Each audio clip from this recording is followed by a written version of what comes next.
So, where are we now? September 11th was the jumpstart for what is now an accelerated agenda by the ruthless elite. It was a staged war pretext no different than the sinking of the Lusitania, the provoking of Pearl Harbor, and the Gulf of Tonkin lie. In fact, if 9/11 wasn't a planned war pretext, it would be an exception to the rule. It has been used to launch two unprovoked illegal wars, one against Iraq and one against Afghanistan. However, 9/11 was a pretext for another war as well, the war against you. The Patriot Act, Homeland Security, the Military Tribunals Act, and other legislations are all completely and entirely designed to destroy your civil liberties and limit your ability to fight back against what is coming. Currently in the United States, unannounced to most brainwashed Americans, your home can be searched without a warrant, without you being home. You can in turn be arrested with no charges revealed to you, detained indefinitely with no access to a lawyer, and legally tortured, all under the suspicion that you might be a terrorist. If you need a painted picture of what is happening in this country, let's recognize how history repeats itself. In February 1933, Hitler staged a false flag attack, burning down his own German parliament building, the Reichstag, and blamed it on communist terrorists. In the next few weeks, he passed the Enabling Act, which completely eradicated the German Constitution, destroying people's liberties.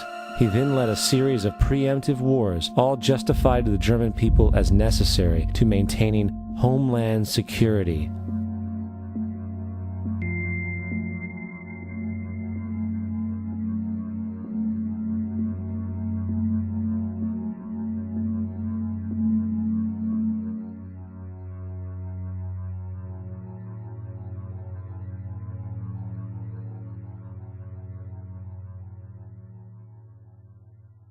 Am Schicksal des Kommunismus und der sich mit ihm verbrüdernden anderen Organisationen ändert dies nichts. Our enemy is a radical network of terrorists and every government that supports them. It's time to wake up. The people in power go out of their way to make sure that you are perpetually misled and manipulated. The majority's perception of reality, especially in the political arena, is not their own. It is shrewdly imposed upon them without them even knowing it. For example, the public at large actually believes the invasion of Iraq is going badly, as sectarian violence doesn't seem to stop. What the public fails to see is that the destabilization of Iraq is exactly what the people behind the government want. This war is to be sustained so the region can be divided up, domination of the oil maintained, continual profits reaped for the defense contractors, and most importantly, permanent military bases established to be used as a launching pad against other oil-bearing, non-conforming countries such as Iran and Syria. For further implication that the civil war and destabilization is purely intentional, in 2005, two elite British SAS officers were arrested by Iraqi police after being caught driving around in their car shooting at civilians while dressed up as Arabs. After being arrested and taken to a jail in Basra, the British Army immediately requested the release of these men. When the Basra government refused, British tanks came in and physically broke out the men from the Basra prison. If you wish to destroy an area, how do you do it? Well, there are two ways. You can go in there and bomb it and so forth, but that is not very efficient. What you do is you try to get the people in that area to kill each other and to destroy their own territory, their own farms. And that's what's been done in that area. The way in which you destroy an opponent is get him to destroy himself by dividing his ranks against one another. Then you feed both sides. You have agents feeding both sides, inflaming both sides, and they kill each other off. And it's time that some of us woke up to this reality, to understand that people who try to maintain empires and create empires do it by manipulating the people they're trying to conquer. You might want to ask yourself why the entire culture is utterly saturated with mass media entertainment from all sides, while the educational system in America continues its stupefying downward slide since the U.S. government decided to take over and subsidize the public school system. They do not want you to think too much.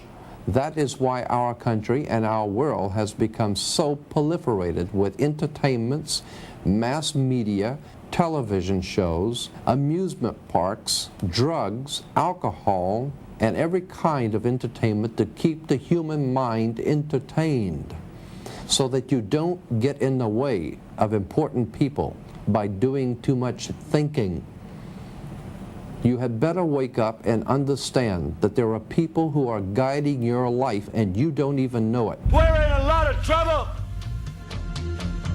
because you people and 62 million other Americans are listening to me right now, because less than 3% of you people read books, because less than 15% of you read newspapers, because the only truth you know is what you get over this tube. Right now, there is an entire generation that never knew anything that didn't come out of this tube.